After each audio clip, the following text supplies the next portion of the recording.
John Wilkes, The Man They Couldn't Silence. Chapter 1. The Nature of the Beast. There is a particular kind of man that power cannot tolerate. Not the revolutionary who builds barricades and writes manifestos in blood. Not the general who raises armies and marches on capitals. Those men, power understands. Those men, power knows how to fight. The man power cannot tolerate is the one who sits down at a desk, dips a pen in ink, and writes the truth. Calmly, precisely, with a slight smile on his face and absolutely no intention of stopping. London, 1762.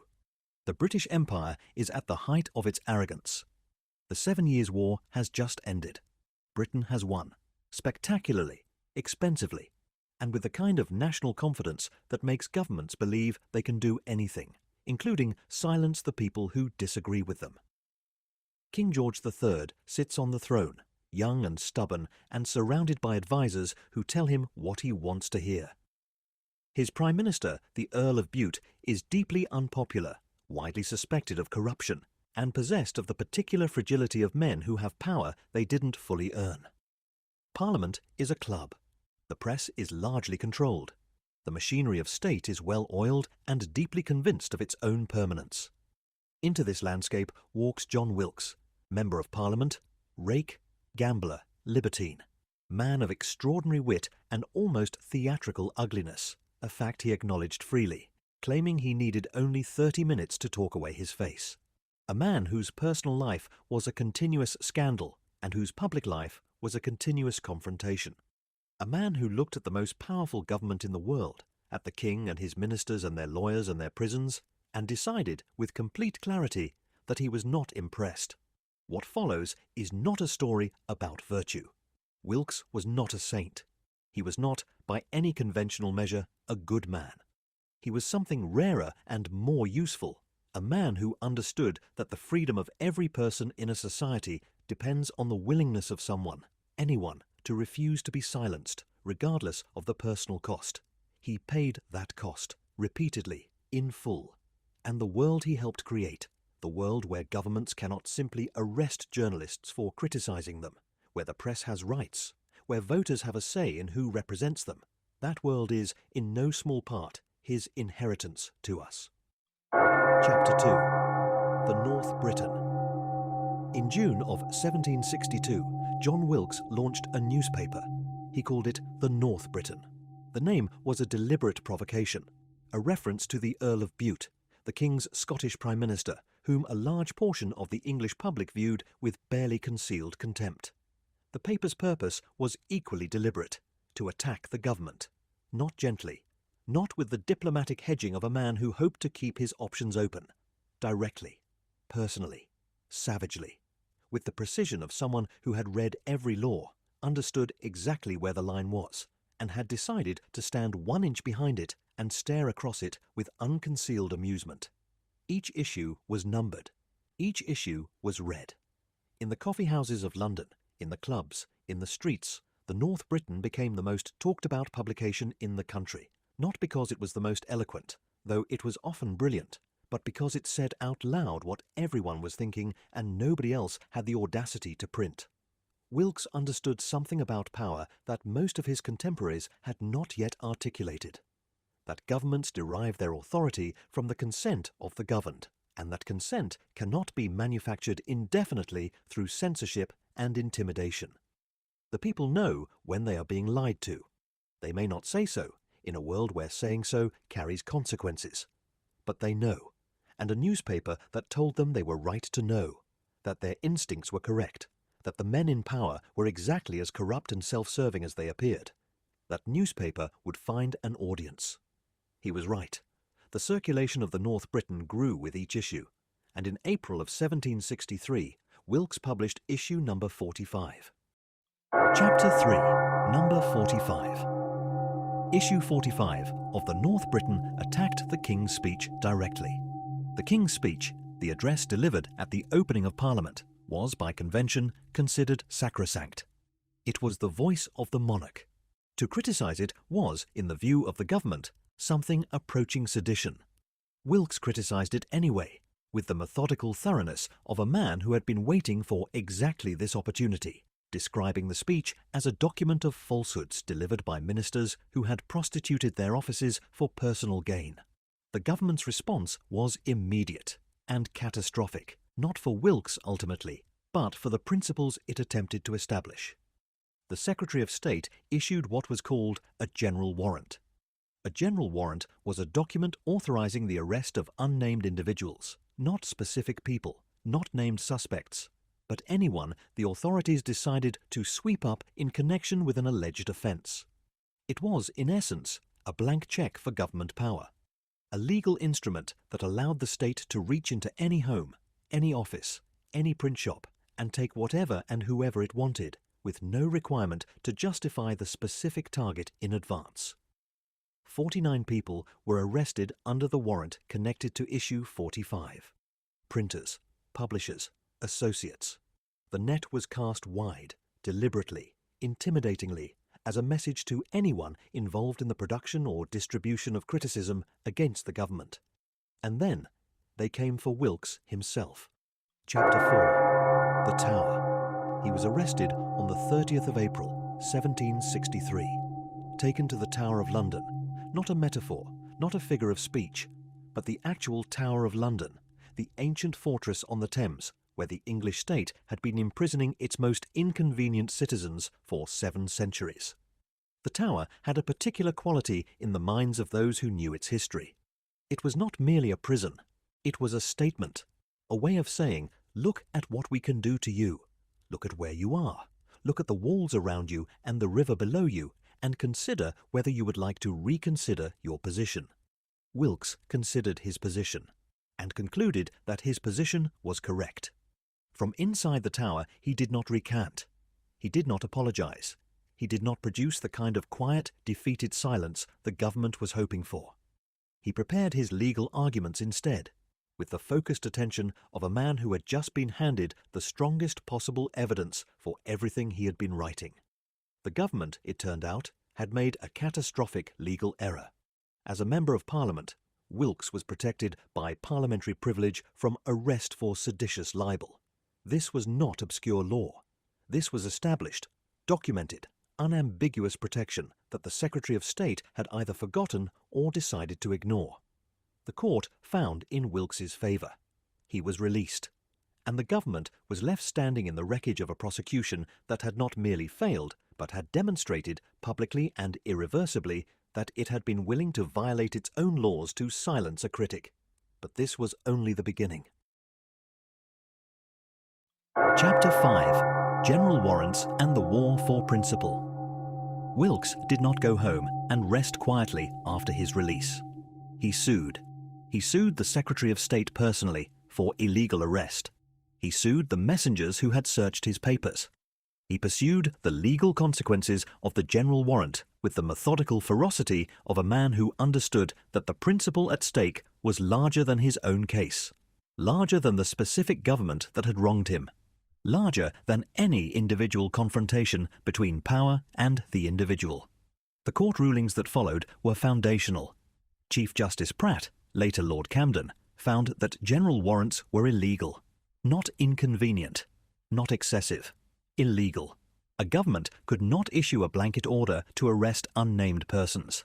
It could not authorize unlimited searches of private property without specifying the target and the justification.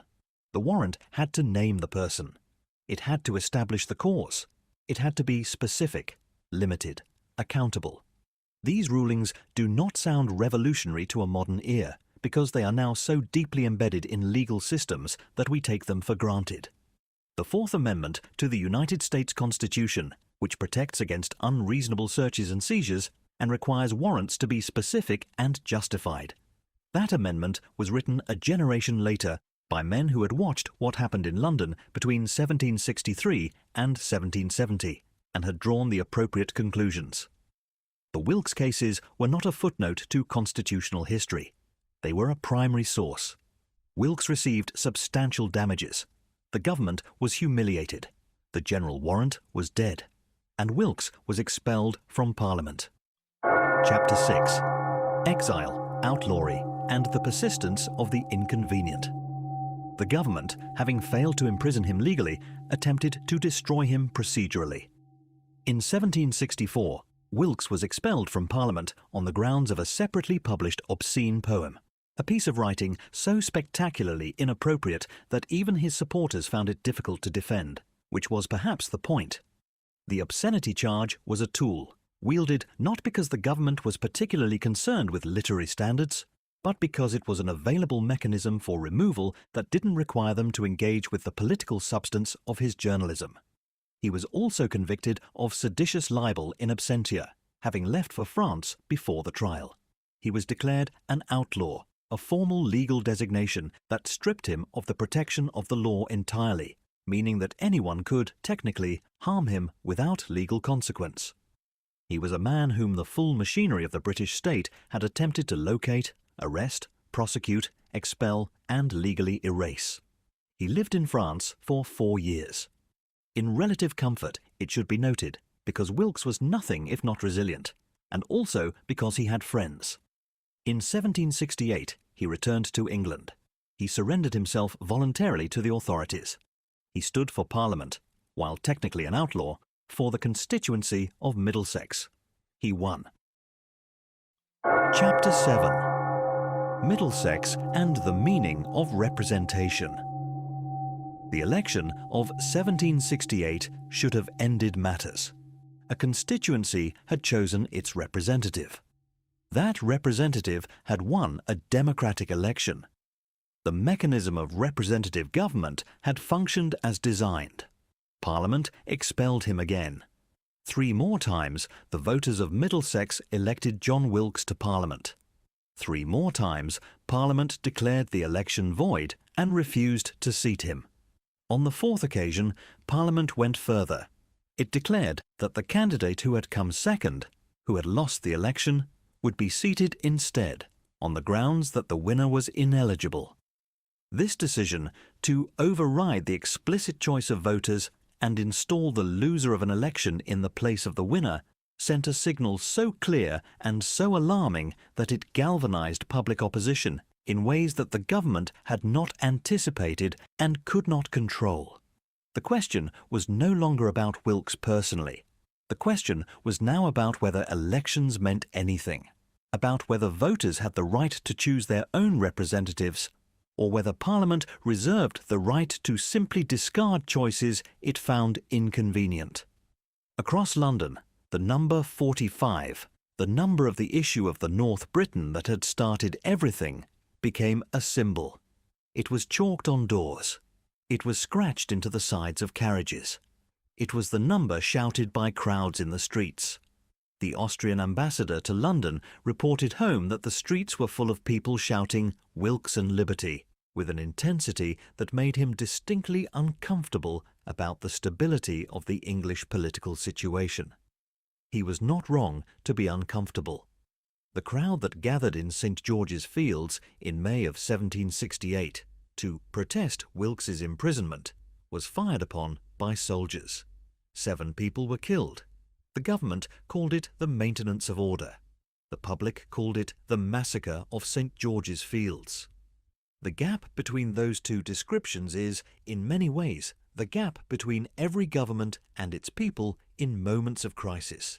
And in 1768, that gap was wide and growing wider. Chapter 8. The Rights of the Press. Inside prison, because Wilkes had been imprisoned again for the original convictions, having surrendered himself voluntarily, and found that voluntary surrender was taken entirely seriously, he continued to function as a political force of considerable consequence.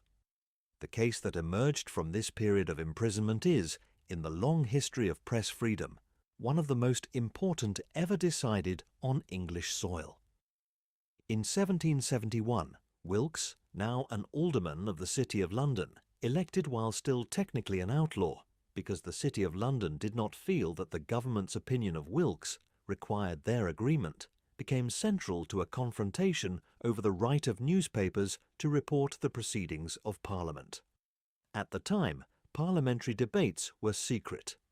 The reporting of what was said in the House of Commons was formally prohibited, an arrangement that suited Parliament enormously, since it allowed members to say whatever they wished without public accountability, and to describe their own proceedings to the public in whatever terms they found most flattering. Several newspaper printers were summoned to appear before Parliament for having violated this prohibition. They refused to appear. The House of Commons sent messengers to arrest them.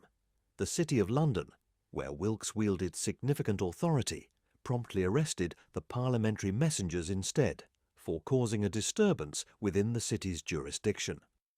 The constitutional confrontation that followed was farcical in its specifics and foundational in its implications. Parliament eventually backed down. The prohibition on reporting parliamentary debates was, in practice, abandoned. From that point forward, the press had the right to tell the public what their elected representatives were saying and doing on their behalf. This was not a small victory. The accountability of legislators to the people they represent, through a free press capable of reporting their actions. This is a cornerstone of representative democracy. Without it, elections are ceremonies. With it, they are meaningful. Wilkes understood this, pursued it, and won it at considerable personal cost through a combination of legal strategy, political positioning, and absolute refusal to be discouraged by obstacles that would have stopped most people considerably earlier in the process. Chapter 9. Legacy in the Ruins of Power. In 1782, the House of Commons finally voted to expunge from its records all proceedings against Wilkes in connection with the Middlesex elections. The resolutions that had expelled him, invalidated his elections, and seated his defeated opponents were declared unconstitutional and void. It had taken 19 years to reach this conclusion. 19 years from the moment a government decided to silence a journalist to the moment that government successors acknowledged, formally and publicly, that every step taken in that attempt had been wrong. By then, Wilkes himself was changed. The radical outsider had become, inevitably, something closer to an insider. He served as Lord Mayor of London. He returned to Parliament and served without further expulsion. He grew older, more comfortable, more conservative in his habits, if not entirely in his opinions. The man who had once been the most dangerous journalist in Britain became a respected, if never entirely respectable, establishment figure. And across the Atlantic, in the years between his imprisonment and his final vindication, a generation of men had been watching closely. Jefferson, Madison, the architects of the American constitutional order, they cited Wilkes. They read the court cases. They watched what happened when a government attempted to use general warrants, and what happened when courts struck those warrants down, and they wrote those lessons into the founding documents of a new republic that was explicitly designed to prevent the repetition of what they had witnessed.